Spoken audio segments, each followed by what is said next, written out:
The whole human civilization has been built on the idea of taming the world to increase our security, of building things to house and clothe and feed ourselves and hold at bay things that can hurt us, which is another way of saying to reduce the uncertainty in life. Ironically, we've only been able to do that by admitting that we don't know, and then by observing nature to see what we can really figure out. I waited till I saw the sun. I don't know why I didn't come. Welcome to Sing for Science, the show where musicians and scientists discuss music and science. I'm your host, Matt White.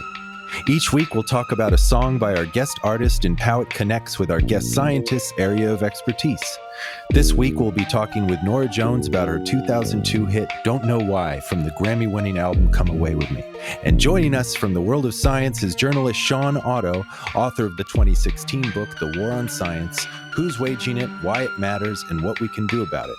The title of this week's episode on the podcast is Don't Know Why, Embracing Uncertainty in Art and Science. Hello, Norah and Shawn. Thanks for coming on the show. Hi. Hey, happy to be here. Norah, I chose Don't Know Why as a song for us to talk about today because your performance, I think, captures the essence of what Shawn's book is trying to get across, and that's that it is vitally important that we learn to become comfortable with uncertainty. And as you sing that lyric, Don't Know Why, the way you deliver it, it sounds to me like you're okay with not knowing the answer. There's no defensiveness, there's no struggle or regret. And I hope to talk about that on the show. I want to hear from Shawn about why that's so important and so vital to how we reimagine science. But before we get there, I want to talk about your process because I think there's so many parallels between art and science.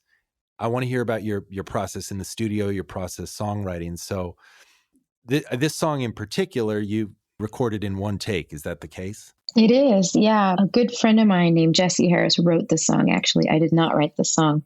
We were in a band together, and I don't think I knew it that well, but it was just one of the songs on the list that we were going to try. And it just came out great the first time. Is that typical? You just show up and crush it like that? Or do you have I'd like to say yes, but it's typical of great recordings. Sometimes it takes a few takes to warm into a song or get to know it maybe a little better. But for me, the best recordings I've ever done are very spontaneous and sort of off the cuff like that. Yeah. But sometimes is it the case where you really have to tinker with it to kind of get it where you want it? It is. Sometimes that happens and it always exhausts me. And there's been a couple times where it came out great, but usually I can hear the non-spontaneity in it after the fact. But like it's being overthought. Yeah, like I feel it. I'm not saying anyone else can feel it, but that kind of energy is real too. And what about with songwriting? Could you talk about the different ways that it can work? Well, it can work a lot of different ways for sure. And everybody has a different process. But for me, songwriting's the same way. Stuff that comes quickly and happens quickly, like in the moment, like that. Even if you have to tinker a little bit at another time, when it flows out, almost like it comes through you, like you're not even writing the song, it's just coming through you from the ethers. That's always the best song too, Yeah.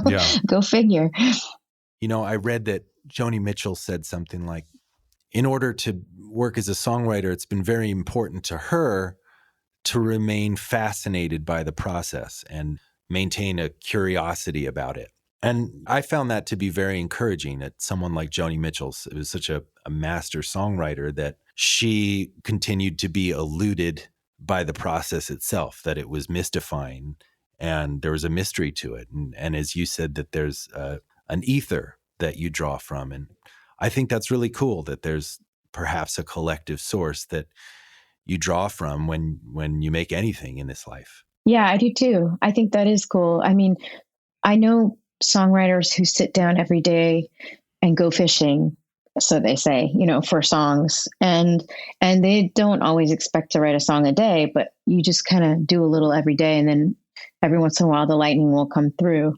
But that's not how I do it because I'm just not very disciplined.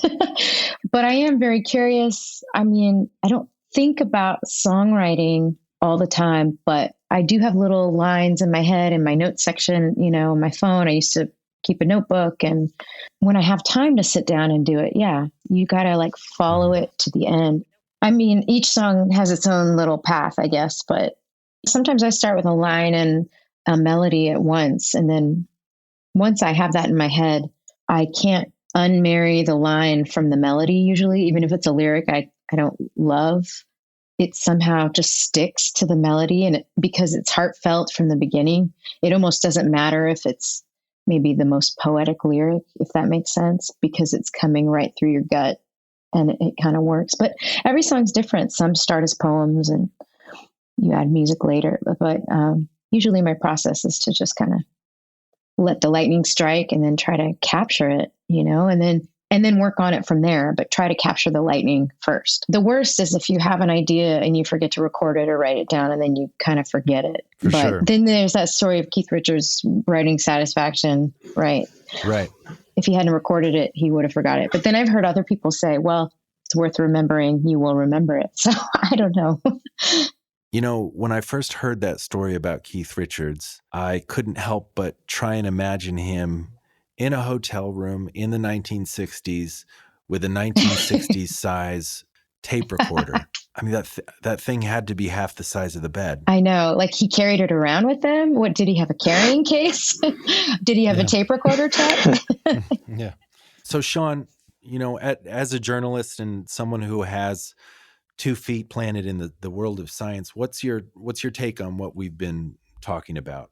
I was really grooving to some of your descriptions, Norah, about the creative process, because I found them to be really true working as a writer too. And just kind of the way that things, when they come out organically, they seem so much truer and fresher, and how you have to be comfortable kind of pawing around in the dark. And I thought that the way that is similar to all art, but also to all process of creation, including the creation of knowledge, I think is really cool. So both you and Norah favor a creative process that feels more organic or heartfelt. So how do we reconcile being creatures who are driven by intuition or our hunches with the importance of becoming more skeptical and cautious, for our collective benefit? I think that the kind of having a hunch and following your gut, scientists do that too all the time. But for them and for artists, I think artists don't end the process just by having a hunch and that's it. They apply a lot of craft and a lot of skill, and then they see if it works, and sometimes it doesn't work. And scientists, they have that hunch, they have that insight, they have that creative flash, and then they follow it through with experiments and ideas and testing. That's how they find out if that hunch is actually leading them in the right direction or not. Because one thing that we found through science is that the majority of the time, common sense is totally wrong and leads us in the wrong direction, because we fool ourselves all the time with confirmation bias. It's maybe the number one risk in science, is that you're going to make yourself see what you already thought that you would see or want to believe. And we all do that as humans. And science has taught us over and over again to reality check those gut hunches, because a lot of times they're wrong. And that's the only way, in fact, that science has helped us to move forward, is to get ourselves out of the picture with testing. And the only way you're going to create something new, and that means you don't edit yourself, you don't inject your own ideas into the process, because all you're doing then is sticking in your preconceptions about how it should be instead of actually seeing what is. Yeah, I think that there is something about letting it out that makes sense. If you edit yourself because you don't like the way certain things sounds, and you never put it down on the paper because you think it's stupid, or you think, oh, this lyric kind of reminds me of another song, so I'm not even going to bother. Well, it's just like a scientific theory, right? You're never going to rule it out unless you put it down on paper. What if it's the thing? I've written songs before that started out kind of one way.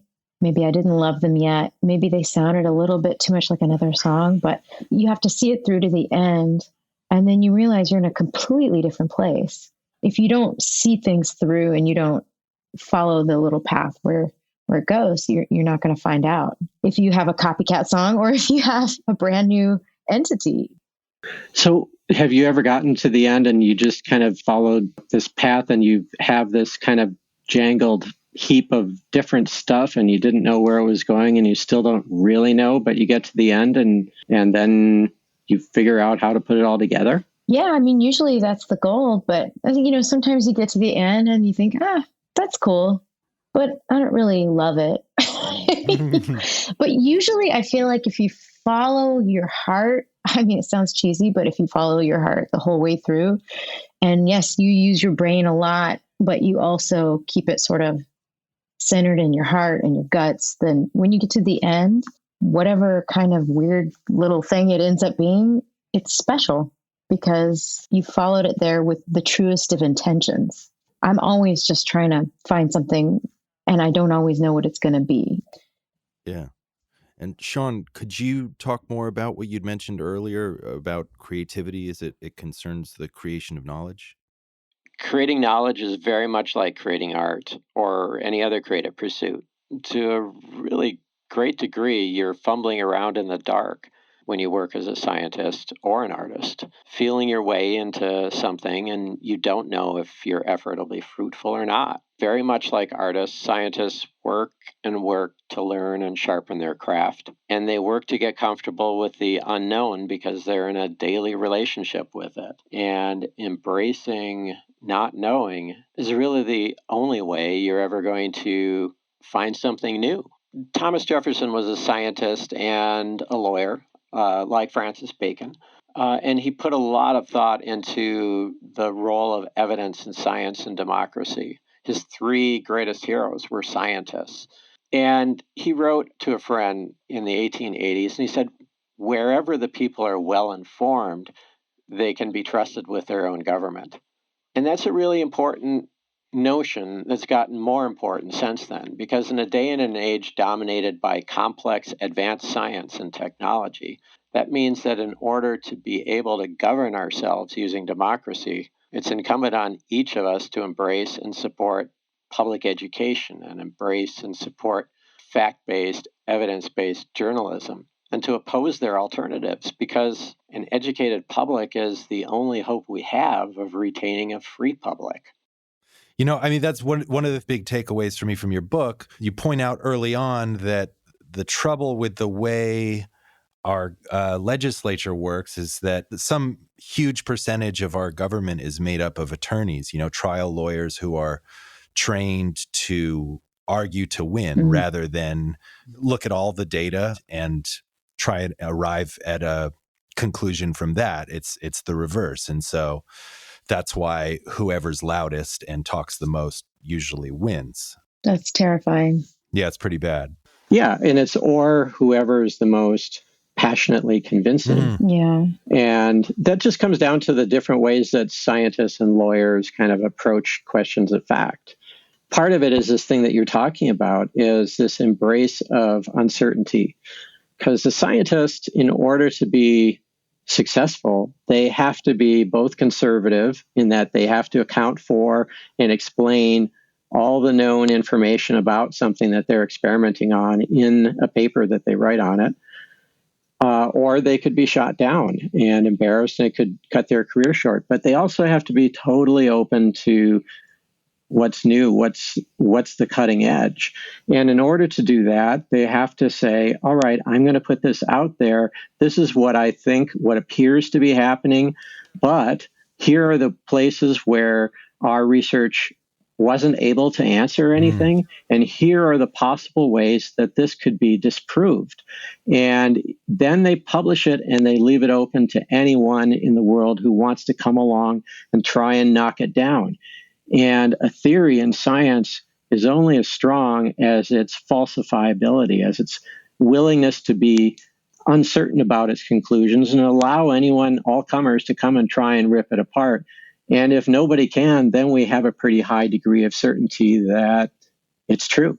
Did you say something in your book to the effect of the closest that we can get to facts, or the closest we can get to truth, is evidence-based claims? Am I getting that right? Yeah, for sure, because that is independent of all our biases. It's independent of our gender identity and our racial and ethnic and political and religious identity and our national identity. All of those sources of bias are stripped out because it's open to peer review and it stands open to criticism by anyone.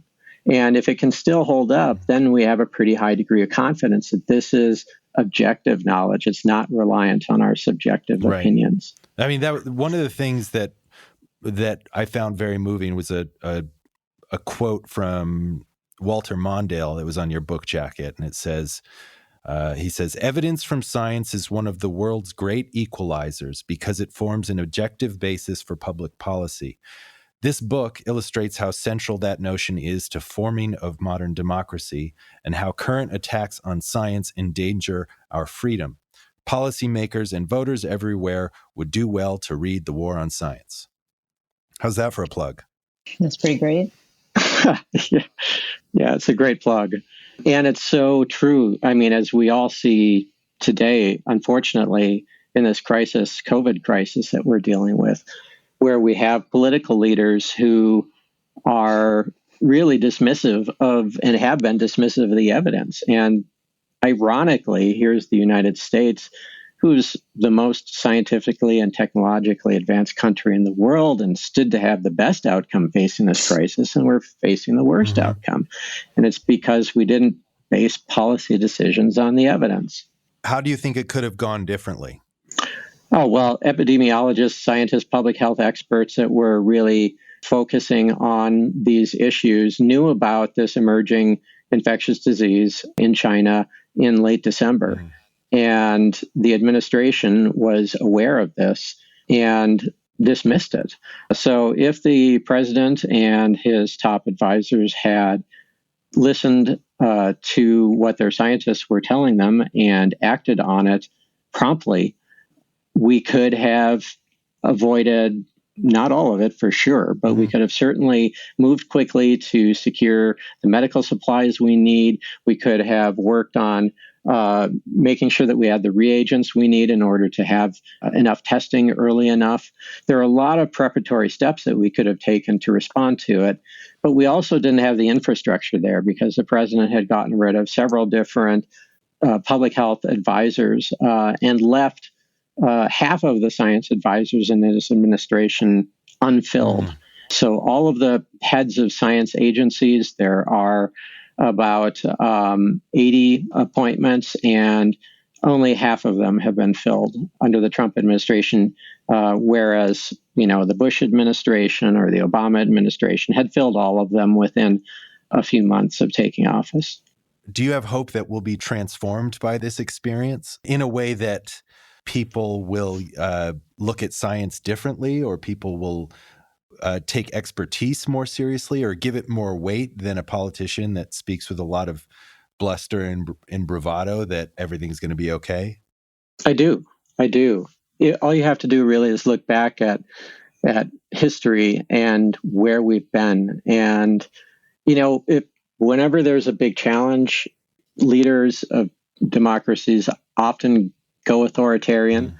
It's just something that happens when the society's kind of unstable, and it makes people feel better for a while. But afterwards, after the Great Depression, after the 1918 pandemic, that produced the greatest generation, right?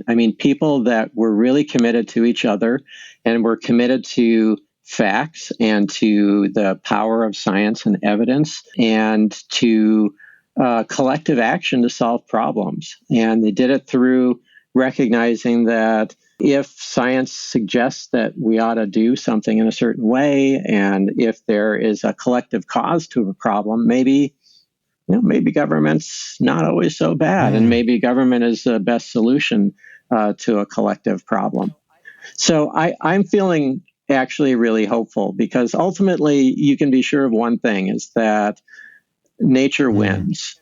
I mean, we can think all we want, we can argue all we want, but in the end, nature wins. And I was concerned that nature was going to win by us ignoring the climate crisis until we passed a couple of tipping points and we had methane disruption coming out of the Arctic Ocean, and that might have been introduced a cycle that we couldn't get out of.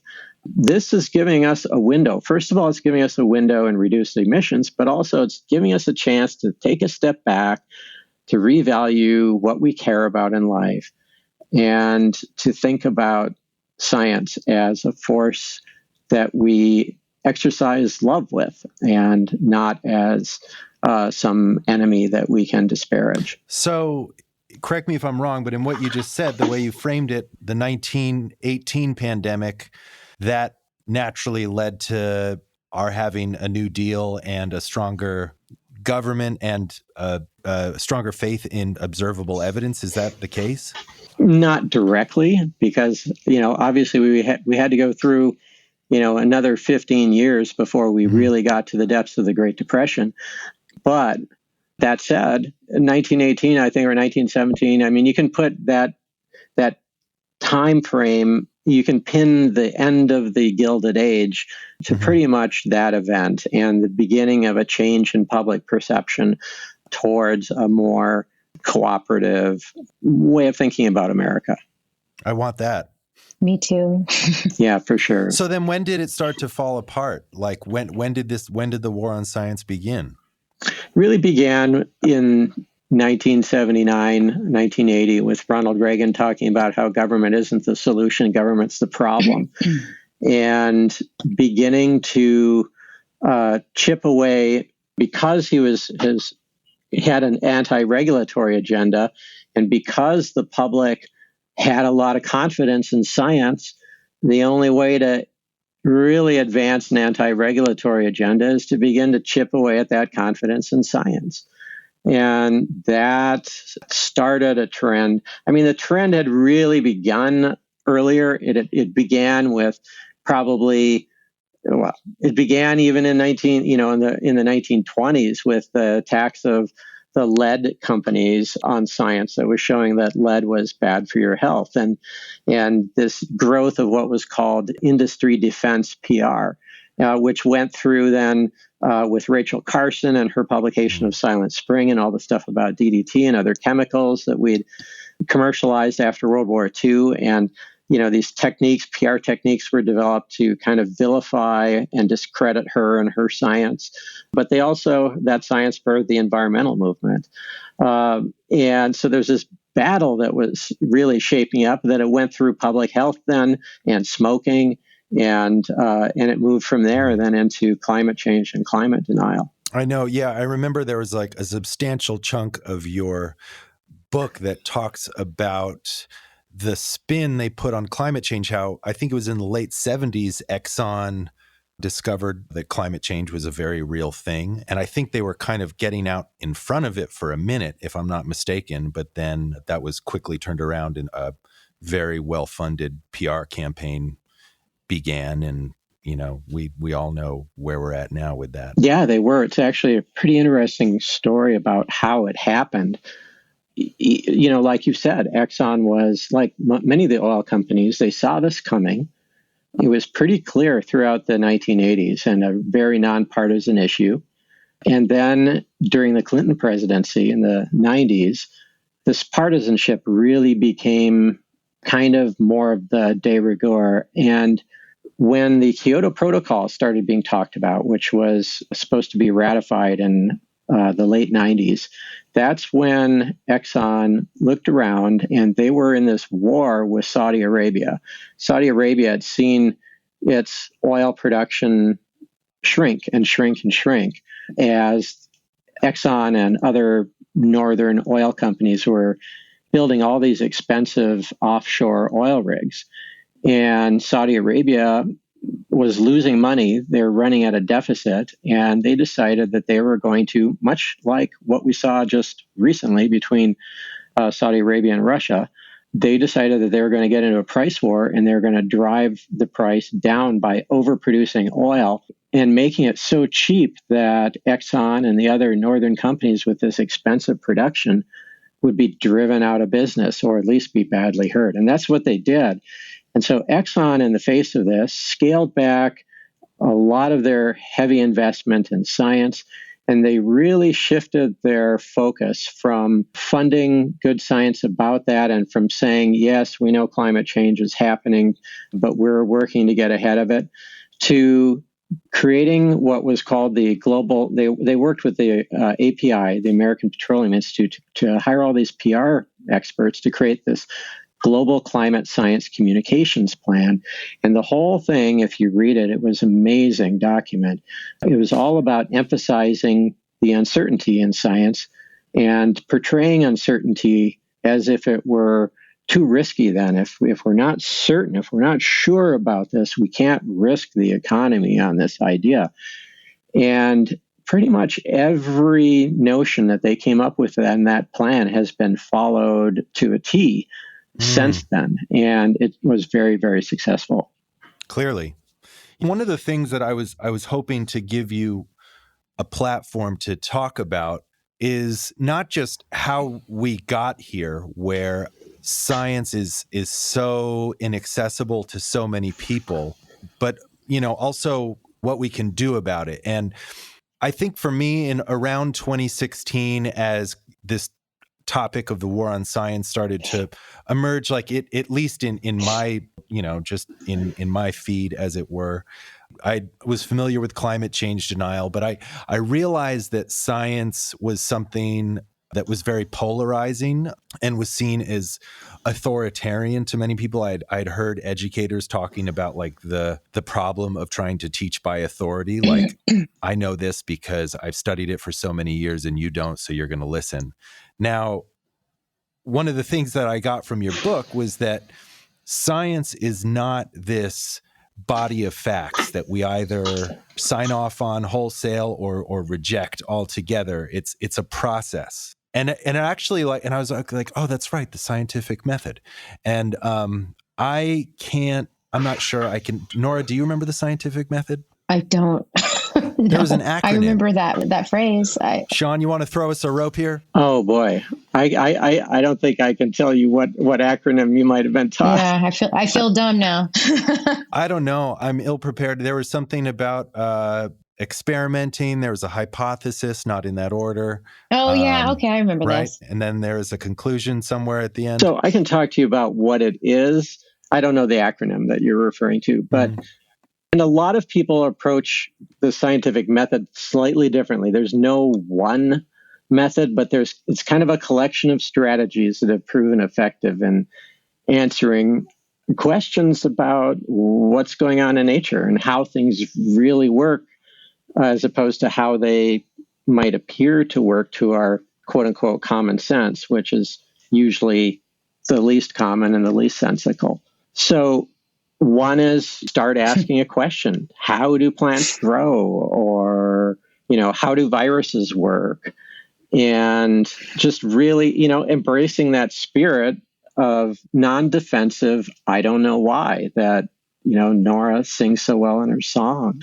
Then once you have that, once you're coming from that place, that non-defensive ignorance, and embracing that and asking a question, then you kind of say, okay, because I've looked at nature and I wonder what's going on, I'm going to suggest a hypothesis, possible explanation. And then that hypothesis has to be structured in kind of a way. And so that now we start getting a little bit of form or shape to science versus just kind of making a guess.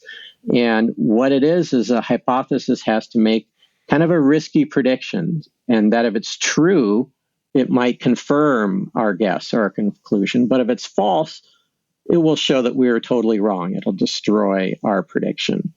So that's kind of like the acid test of science. And if you can't prove that something's false, then you're not really doing science. So, saying plants grow because God wills it, for instance, that's a statement of faith, not a statement of science, because it's not limited to the physical world and it can't be disproved. So it can't really be tested. So then it's not science. So then after we lay out the hypothesis, commit to it, then we think of what the possible ways are that we could test it, and we run through those experiments, and then we publish what we find out. And interestingly, in science, a lot of times it's what we find out about how we were wrong that actually tells us more than finding out that we're right. If we find out we're right, it's like, okay, I guess that was it. At least that's what it appears to be. But if we're wrong, it rules that whole area out, and it opens up a lot of different exploration about different paths that it might be, and showing that it's not what it appears to be. So that usually means that something more subtle and probably more powerful is going on, and more exciting. So then after we do that, we do all these tests, then we publish it, and we say, okay, everybody, take a look at this and try and rip it apart. And try and do it yourself, see what you think. That's called peer review. And if it survives that process, then we can rely on it. And we come to rely on it more and more the more often other people cite it, or the more often other people try to challenge it. So that's kind of the scientific process. And it does involve, like you said, like you hit on right away, both of you, starting with a hypothesis and testing it. So it's extremely tedious. It's granular work. For sure. Right? I think that's why there's so many parallels between art and science, is because it takes a long time to create things. How do we get people more comfortable with a drawn out process? Like, what practical steps can we all take to try and, I don't know, turn this ship around culturally? Yeah, there's a lot that a lot of different people are working on. One of them is really rethinking how we teach science and not presenting it or teaching it as conclusions, as like a package with the, all wrapped up with a bow and this is what it is, or as facts, but opening up the process. Like trying to convince people psychologically, like coaxing them to believe it, you mean? People are naturally scientific. I mean, if you think about it, they look around them in the world and they see little bits of evidence and they form conclusions from that. So people are smart. And if we just open up the process so that they can see how things work and how you might come to this conclusion, then they'll form the conclusion on their own, and then they can own that. And that's so much more powerful than just telling them the way that it is and asking them to regurgitate it. Now, is that a lot more expensive, a lot more challenging? For sure it is. But we're living in a time when advanced science and advanced tech is basically controlling or driving every single challenge that we have to deal with in our government. So if we're going to continue to survive as a democracy, I think we kind of have to make that level of investment. So that's one. And another thing that people can do, like you and me, like every day, there's so much heavy pressure on journalists and on media to present, quote unquote, both sides of an issue, when a lot of times one side is supported by science and the other side really is not. And big money vested interests will put pressure on them to say argument is good and present both sides. And when we see that, that's what scientists call false balance, where, you'll see on Fox News, say, which they do this a lot, where they have a climate scientist on one half of the screen and some climate denier on the other half. And that gives the false sense that there's this debate going on where there really isn't. And pretty much every scientist in the world that knows anything about the climate system understands what is happening. It's the most researched thing outside of the theory of evolution at this point, with billions and billions and billions of data points supporting it. There's just no denying it. But they have been able to create this false sense by playing with the media's idea that the media have to be fair and balanced, instead of that the media really needs to speak truth to power. So if you see that kind of false balance going on, call those people up, call up the news director at the TV station, or write a letter to the editor, to the publisher or the editor, and put pressure on them and make them feel embarrassed by what they're doing. Because you can bet the other side is doing that, and they need that counter pressure to have the confidence to actually do good work. Yeah, it's just hard to get information you can trust, especially right now, in week 7 of this pandemic that's happening. Even this very important thing that we're all dealing with. I talk to, several people a day who have completely different information based on what they're reading, what they watch, who they're talking to. Completely different information. So, like, what are the different ends of the info spectrum in how it's coming to you? Well, you can quarantine for 2 weeks and then you're fine if you don't have any symptoms. Oh no, but there's all these people now that are showing that are asymptomatic. And now, granted, some of this information is just coming in because it's all new, right? But the information's not getting to everybody in the right way. I have a friend who's been sick for 4 weeks now with fever. So a lot of it just doesn't make sense yet.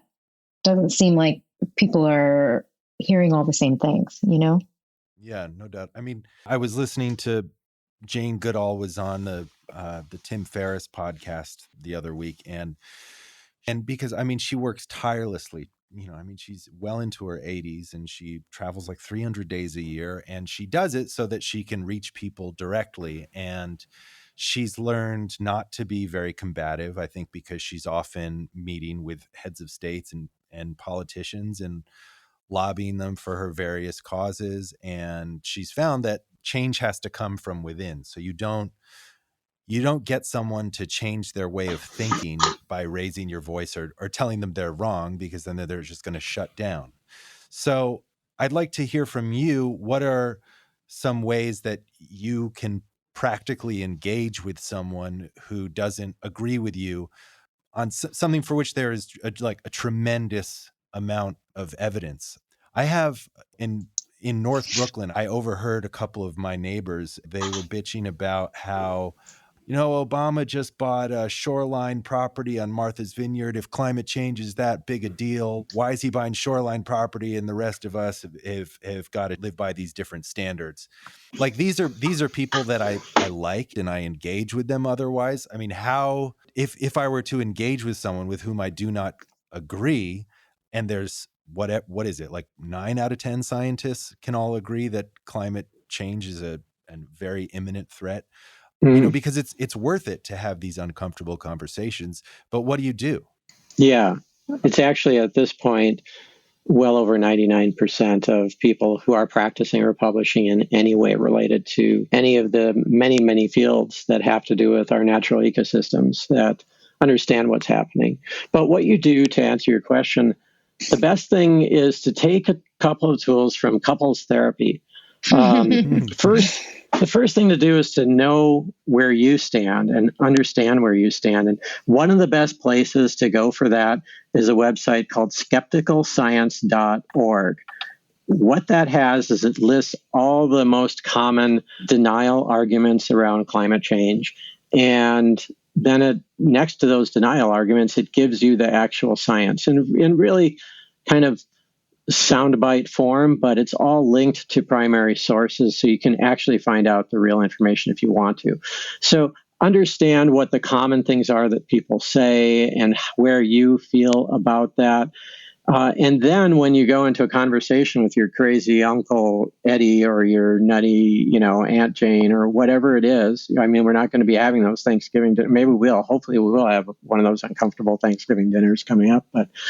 But then go into that using those tools from couples therapy, which is understanding that people argue what they believe from an emotional standpoint first, and then they seek the information that supports how they feel. And the best way to deal with that then isn't to go into a relationship with your spouse or argument with your spouse or an argument with your best friend over climate change and to say you're wrong or you're stupid. That's not going to get you anywhere. The best thing to do is to start by asking them why they feel that way and what they really perceive about it, and really, really listen. When they say something, mirror it back to them then and say, so what I hear you say is that, you think that because Obama bought this land, therefore it's probably, a hoax or something like that. Have I got that right? Check in with them make sure that they acknowledge that you have heard them. And that does wonders, first of all, for relieving the tension, because finally they feel like you've heard them, you've acknowledged their point of view. And then you can say, I can see why that would make you feel a certain way. It might be anxious or upset because, who wouldn't, be upset if their leaders were actually working with two different agendas? But are you open to hearing me tell you about why I believe what I believe about it?